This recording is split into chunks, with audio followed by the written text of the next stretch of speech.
আরও শতাধিক ভারতীয় অবৈধ অভিবাসীকে ফেরত পাঠিয়েছে যুক্তরাষ্ট্র।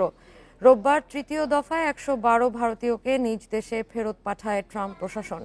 রোববার রাত ১০টার দিকে পাঞ্জাবের অমৃতসরে পৌঁছায় উড়োজাহাজটি। তৃতীয় দফায় ফেরত পাঠানো শতাধিক অবৈধ ভারতীয় অভিবাসীদের মধ্যে পাঞ্জাব ছাড়া অন্য রাজ্যের বাসিন্দা রয়েছেন। ১১২ জনের মধ্যে ৩১ জন পাঞ্জাবের বাসিন্দা আর হরিয়ানার ৪৪ জন রয়েছে। এর আগে শনিবার দ্বিতীয় দফায় ১১৯ ভারতীয়কে ফেরত পাঠায় যুক্তরাষ্ট্র। আর প্রথম দফায় গত ৫ ফেব্রুয়ারি ১০৪ জন ভারতীয় অবৈধ অভিবাসীকে ফেরত পাঠানো হয়। সামরিক বিমানে করে এসব অভিবাসীদের হাতকড়া পরিয়ে পাঠানো হয়েছিল।